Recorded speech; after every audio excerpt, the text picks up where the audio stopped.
Hi guys, இன்னைக்கு நாம என்ன பார்க்க போறோம்னு பாத்தீங்கன்னா ஜோஹோல கேட்ட ரவுண்ட் 2 ப்ரோக்ராமிங் क्वेश्चंस பத்தி தான் பார்க்க போறோம். சோ வாங்க வீடியோக்குள்ள போகலாம். சோ ஃபர்ஸ்ட் நம்ம क्वेश्चन பார்த்துடலாம். Student data filter dynamically display selected fields like roll number, marks A, marks B, marks C from a list of student based on user specified criteria. R represent roll number A, B, C. Marks in 3 subjects. So கீழே ஒரு data கொடுத்துருக்காங்க பாருங்க. Roll number ஆர்ல டோட்டலா 4 role numbers இருக்கு. அதே மாதிரி respective சப்ஜெக்ட்ல இருக்க மார்க்கையும் டிஸ்பிளே பண்ணிருக்காங்க. Given the list of student records, print the result of the queries based on the following syntax. The first input string has a single character denoting the field to be printed. So அதாவது என்ன சொல்ல வராங்கன்னு பாத்தீங்கன்னா, user கிட்ட இருந்து நமக்கு இன்புட்ல கிடைக்கக்கூடிய first input string தான் எந்த ஃபீல்டை நம்ம பிரிண்ட் பண்ணணும் அப்படின்றத டினோட் பண்ணுது. ஓகேயா? அண்ட் அதே மாதிரி ஸ்டார்னு கொடுத்துருந்தாங்க அப்படின்னா all fields of the selected ரோவை பிரிண்ட் பண்ணணும் அப்படின்னு அர்த்தம். அண்ட் அதே மாதிரி ஏன்னு மட்டும் கொடுத்துருந்தாங்கன்னா print only field A. And அதே மாதிரி தான் பி அண்ட் சிக்கும் பிரிண்ட் பண்ணணும். Next, the second string contain the conditions field relational operator value. So இந்த இடத்துல என்ன சொல்ல வராங்கன்னு பாத்தீங்கன்னா, யூசர் கிட்ட இருந்து நமக்கு கிடைக்கக்கூடிய செகண்ட் இன்புட் ஸ்ட்ரிங் கண்டிஷனை பேஸ் பண்ணி தான் ஃபர்ஸ்டா கொடுத்த இன்புட் ஃபீல்டோட டேட்டா வேல்யூஸை பிரிண்ட் பண்ணணும்னு சொல்றாங்க. ஸோ இந்த சிம்பிள் வந்துட்டு கிரேட்டர் தென் டினோட் பண்ணுது அண்ட் இந்த சிம்பிள் லெஸ்ஸர் தென் டினோட் பண்ணுது. அண்ட் அதே மாதிரி இந்த சிம்பிள் ஈக்குவல் டு ரெப்ரசென்ட் பண்ணுது. சோ இந்த क्वेश्चन பேஸ் பண்ணி கீழே சில எக்ஸாம்பிள்ஸ் கொடுத்திருக்காங்க பாருங்க. ஃபர்ஸ்ட் இன்புட்ல ஸ்டார் A greater than 17 கொடுத்திருக்காங்க. சோ ஃபர்ஸ்ட் ஸ்ட்ரிங்ல பாத்தீங்கன்னா all fields of the selected ரோவை பிரிண்ட் பண்ண சொல்லிருக்காங்க. அண்ட் செகண்ட் கண்டிஷன் பாத்தீங்க அப்படின்னா A greater than 70 இருக்கணும் அப்படின்னு சொல்லிருக்காங்க. அண்ட் அவுட்புட்ல பாத்தீங்க அப்படின்னா யூசர் நமக்கு கொடுத்த கண்டிஷனை பேஸ் பண்ணி அவர் டினோட் பண்ண இன்புட் ஃபீல்ட்ல இருக்கக்கூடிய டேட்டாஸை பிரிண்ட் பண்ணிருக்கோம். அண்ட் அதே மாதிரி செகண்ட் இன்புட்ல பாருங்க A C less than 19 சொல்லிருக்காங்க. சோ இந்த இடத்துல யூசர் டெனோட் பண்ண ஃபீல்டு வந்துட்டு A. அண்ட் அதே மாதிரி அவர் கொடுத்திருக்க கண்டிஷன் பாத்தீங்க அப்படின்னா C less than 90. சோ இந்த கண்டிஷன் அண்ட் ஃபீல்டு பேஸ் பண்ணி அவுட்புட்ல நம்ம டேட்டாஸை பிரிண்ட் பண்ணிருக்கோம். சோ இந்த இடத்துல ரோல் நம்பர் பிரிண்ட் பண்ணாம டைரக்டா நம்ம டேட்டாஸை மட்டும் பிரிண்ட் பண்ணிருக்கோம். நமக்கு வேணும் அப்படின்னா ரோல் நம்பரையும் நம்ம டைரக்டா பிரிண்ட் பண்ணிக்கலாம். ஓகே, இப்போ இந்த லாஜிக்க எப்படி நம்ம ஜாவா ப்ரோக்ராமிங் லாங்குவேஜ் யூஸ் பண்ணி கிராக் பண்றதுன்னு பார்க்கலாம். சோ ப்ரோக்ராம் இம்ப்ளிமெண்டேஷன் ஆல்ரெடி பண்ணியாச்சு. இப்போ நான் உங்களுக்கு எக்ஸ்பிளைன் பண்றேன். சோ இனிஷியலா பாத்தீங்க அப்படின்னா import java.util.arraylist கொடுத்திருக்கோம். அண்ட் அதே மாதிரி import java.util.scanner கொடுத்திருக்கோம். சோ ரெண்டு பேக்கேஜை இம்போர்ட் பண்ணிருக்கோம். அண்ட் அதுக்கப்புறமா ஒரு கிளாஸ் இனிஷியலைஸ் பண்ணிருக்கோம், கிளாஸ் ஸ்டூடெண்ட்னு சொல்லிட்டு. அண்ட் அந்த கிளாஸ்க்குள்ள 4 ப்ராப்பர்ட்டிஸ் கொடுத்திருக்கோம், roll number, mark A, marks B, marks Cன்னு சொல்லிட்டு. அண்ட் நெக்ஸ்ட் பாத்தீங்க அப்படின்னா ஒரு கன்ஸ்ட்ரக்டர் இனிஷியலைஸ் பண்ணிருக்கோம், public student of int roll number comma int marks A comma int marks B comma int marks Cன்னு சொல்லிட்டு. சோ எல்லா வேல்யூஸுமே நம்ம பேர் பண்ணிருக்கோம். சோ நெக்ஸ்ட் பாத்தீங்க அப்படின்னா கிளாஸை தாண்டி மெயின் ப்ரோக்ராம்ல இனிஷியலா நம்ம ஒரு அரே லிஸ்ட் ஆப்ஜெக்ட் ஒன்னு கிரியேட் பண்ணிருக்கோம், ஸ்டூடெண்ட்ஸ் சொல்லிட்டு. அண்ட் நெக்ஸ்ட் பாத்தீங்க அப்படின்னா இந்த ஸ்டூடெண்ட்ஸ் லிஸ்டுக்குள்ள சில டேட்டாஸை நம்ம ஆட் பண்றோம். அதுக்கப்புறமா ஒரு ஸ்கேனர் ஆப்ஜெக்ட் ஒன்னு கிரியேட் பண்றோம், scanner s new scanner of system.in சொல்லிட்டு. நெக்ஸ்ட் பாத்தீங்க அப்படின்னா ஃபீல்டு டு பிரிண்ட் அப்படின்ற ஒரு ஸ்ட்ரிங் வேரியபிளை டிக்ளேர் பண்ணிருக்கோம். அண்ட் இந்த வேரியபிள் எதுக்குன்னா நம்ம யூசர் கிட்ட இருந்து கிடைக்கக்கூடிய ஃபர்ஸ்ட் ஸ்ட்ரிங்கை ஸ்டோர் பண்ணி வைக்கிறதுக்காக. அண்ட் அதே மாதிரி இந்த இடத்துல trim அப்படின்ற ஒரு பில்ட்-இன் ஃபங்க்ஷனை யூஸ் பண்ணிருக்கோம். இந்த பில்ட்-இன் ஃபங்க்ஷன் நிறைய பேருக்கு தெரிஞ்சிருக்க வாய்ப்பு கம்மி. ஸோ அவங்களுக்கு நான் எக்ஸ்பிளைன் பண்ணிடுறேன். trim அப்படின்றது ஒரு பில்ட்-இன் ஃபங்க்ஷன். அண்ட் இந்த பில்ட்-இன் ஃபங்க்ஷன் என்ன பண்ணுன்னு பாத்தீங்கன்னா ஒரு ஸ்ட்ரிங்ல இருக்கக்கூடிய ட்ரைலிங் ஆர் லீடிங் ஒயிட் ஸ்பேசஸை ரிமூவ் பண்றதுக்கு யூஸ்ஃபுல்லா இருக்கும். ஸோ இந்த ஒரு ரீசனால தான் நம்ம trim ஃபங்க்ஷனை இங்க யூஸ் பண்ணிருக்கோம். ஓகேயா? அண்ட் அதுக்கப்புறமா கண்டிஷன் அப்படின்ற ஒரு ஸ்ட்ரிங் வேரியபிளை டிக்ளேர் பண்ணிருக்கோம். அண்ட் இந்த வேரியபிள் எதுக்குன்னா யூசர் கிட்ட இருந்து செகண்ட் இன்புட் ஸ்ட்ரிங்கை ஸ்டோர் பண்ணி வைக்கிறதுக்காக இந்த ஒரு வேரியபிளை டிக்ளேர் பண்ணியிருக்கோம். அண்ட் இந்த வேரியபிளுக்கும் நம்ம trim built-in ஃபங்க்ஷனை அப்ளை பண்ணியிருக்கோம். நெக்ஸ்ட் பாத்தீங்க அப்படின்னா கண்டிஷன் ஃபீல்ட் அப்படின்ற ஒரு வேரியபிளை டிக்ளேர் பண்ணியிருக்கோம் கேரக்டர் டைப்ல. அண்ட் இந்த கண்டிஷன் ஃபீல்டு எதை ஸ்டோர் பண்ணி வைக்கும்னு பாத்தீங்க அப்படின்னா கண்டிஷன் ஸ்ட்ரிங்ல இருக்கக்கூடிய 0th இண்டெக்ஸ் பொசிஷன்ல இருக்கக்கூடிய கேரக்டரை ஸ்டோர் பண்ணி வைக்கும். அதாவது condition dot char at of 0.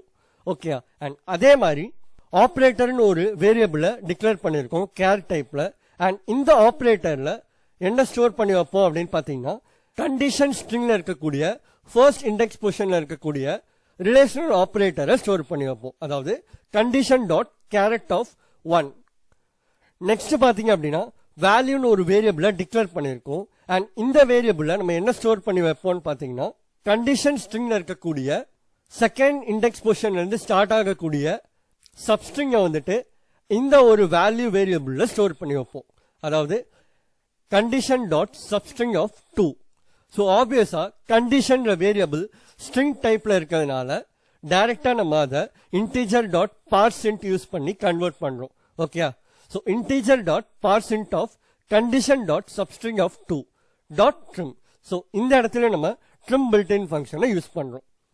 Next பாத்தீங்க அப்படின்னா ஒரு ஃபார் ஈச் லூப் கொடுத்துருக்கோம். ஃபார் ஸ்டூடெண்ட் காலன் ஸ்டூடெண்ட்ஸ் சொல்லிட்டு, அதாவது ஸ்டூடெண்ட்ஸ் லிஸ்ட்ல இருக்கக்கூடிய ஒரு ஸ்டூடெண்ட் டீடைல்ஸையும் ஐட்ரேட் பண்றதுக்காண்டி இந்த ஒரு ஃபார் ஈச் லூப்பை யூஸ் பண்றோம். உள்ள பாத்தீங்க அப்படின்னா இனிஷியலா ஒரு வேரியபிளை டிக்ளேர் பண்ணிருக்கோம் கண்டிஷன் மெட் அப்படின்னு சொல்லிட்டு. அண்ட் அந்த வேரியபிளுக்கு டிஃபால்ட்டா ஃபால்ஸ்ன்ற வேல்யூவை ஸ்டோர் பண்ணி வைக்கிறோம். நெக்ஸ்ட் பாத்தீங்கன்னா ஒரு ஸ்விட்ச் கேஸ் கொடுத்துருக்கேன் ஸ்விட்ச் ஆஃப் கண்டிஷன் ஃபீல்டுன்னு சொல்லிட்டு. ஸோ இந்த ஸ்விட்ச் பாராமீட்டர்ல கண்டிஷன் ஃபீல்டோட வேல்யூவை பாஸ் பண்றேன். அப்படி பாஸ் பண்ணும்போது கேஸ் ஏவா இருந்துச்சு அப்படின்னா condition met equal to evaluate condition மெத்தட்குள்ள student dot mark A operator and வேல்யூவை பாராமீட்டர்ஸா பாஸ் பண்றேன். அதுக்கப்புறமா பிரேக் ஸ்டேட்மெண்ட் கொடுக்குறேன். அண்ட் அதே மாதிரி case B or case C இருந்துச்சுன்னா சிமிலரா எவாலுவேட் கண்டிஷன்ல ரெஸ்பெக்டிவ் மார்க்ஸையும் ஆப்ரேட்டர் அண்ட் வேல்யூஸ பாஸ் பண்றேன். ஓகே. இப்போ இந்த எவாலுவேட் கண்டிஷன் மெத்தட்குள்ள எப்படி நம்ம இம்ப்ளிமெண்டேஷன் பண்ணிருக்கோம் அப்படின்றத பார்க்கலாம்.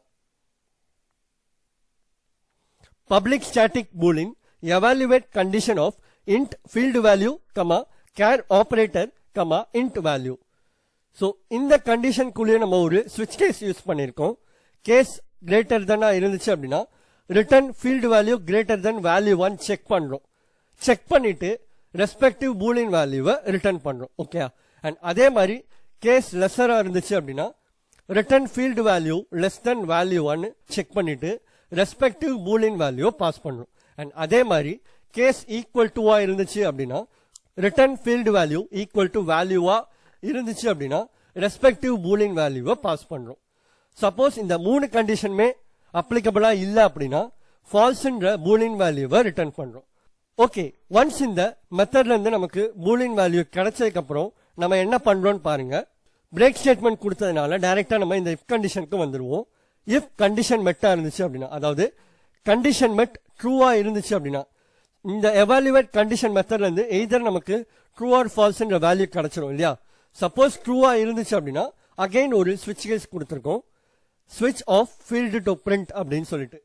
ஸோ இந்த ஸ்விட்ச் கேஸ்ல பாத்தீங்கன்னா கேஸ் ஸ்டாரா இருந்துச்சு அப்படின்னா ஸ்டூடெண்டோட ரோல் நம்பர், சப்ஜெக்ட் ஏவோட மார்க், சப்ஜெக்ட் பியோட மார்க், சப்ஜெக்ட் சியோட மார்க்கை பிரிண்ட் பண்றோம். சப்போஸ் கேஸ் ஏவா இருந்துச்சு அப்படின்னா சப்ஜெக்ட் ஏவோட மார்க்கை மட்டும் பிரிண்ட் பண்றோம்.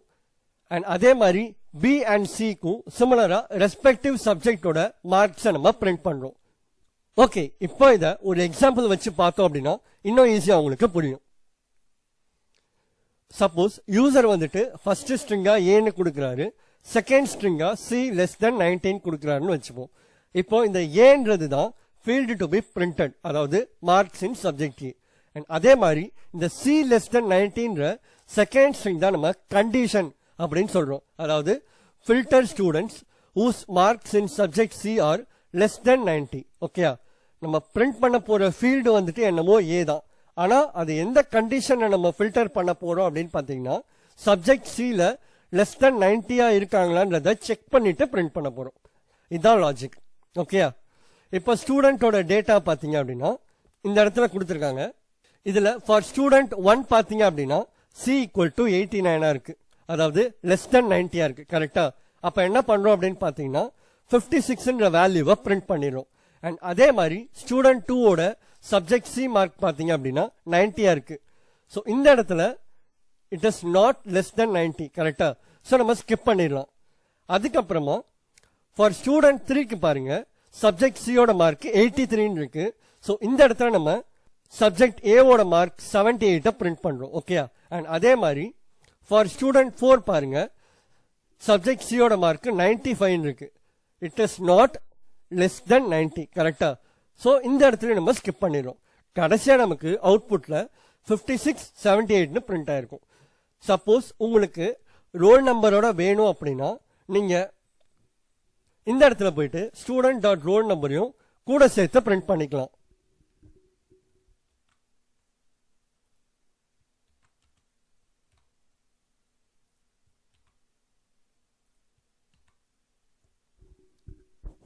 ஸோ இந்த மாதிரி நீங்க மாடிஃபை பண்ணிக்கிட்டீங்க அப்படின்னா அவுட்புட்ல உங்களுக்கு ரெஸ்பெக்டிவ் ரோல் நம்பரும் கிடைச்சிரும். ஓகே, இப்போ நம்ம அவுட்புட் செக் பண்ணி பார்த்துடலாம். ஓகே, இப்போ அவுட்புட்ல ஃபீல்டு டு பிரிண்ட் வந்துட்டு ஏன்னு கொடுக்கலாம். அண்ட் அதே மாதிரி கண்டிஷன் வந்துட்டு C லெஸ் தென் 90 கொடுக்கலாம். ஸோ இப்போ அவுட்புட்ல பாத்தீங்கன்னா ரோல் நம்பர் 1 ரோல் நம்பர் 3 ஓட சப்ஜெக்ட் A மார்க்ஸ் வந்து பிரிண்ட் ஆயிருக்கு. அகைன் நம்ம ரன் பண்ணி பார்க்கலாம். சப்போஸ் எனக்கு எல்லா ஃபீல்டுமே வேணும் அப்படின்ற பட்சம் நான் ஸ்டார் கொடுத்துக்கிறேன். அண்ட் அதே மாதிரி A கிரேட்டர் தென் 70 கொடுத்துக்கிறேன். ஸோ இப்போ பாத்தீங்கன்னா அவுட்புட்ல student roll number 2 student roll number 3 ஓட subject A subject B subject C marks வந்து பிரிண்ட் ஆயிருக்கு. ஸோ லாஸ்டா நம்ம அவுட்புட்டும் வெரிஃபை பண்ணி பார்த்தாச்சு. இந்த ப்ரோக்ராம் உங்க எல்லாருக்கும் புரிஞ்சிருக்கும்னு நினைக்கிறேன். புரிஞ்சிருந்தா லைக் பண்ணுங்க, ஷேர் பண்ணுங்க அண்ட் கமெண்ட் பண்ணுங்க. மறக்காம நம்ம சேனலை சப்ஸ்கிரைப் பண்ணிக்கோங்க. பக்கத்துல இருக்க பெல் ஐக்கானை கிளிக் பண்ணிக்கோங்க. இதே மாதிரி இன்னொரு ப்ரோக்ராமோட உங்களை நெக்ஸ்ட் வீடியோல மீட் பண்றேன். Thank you guys.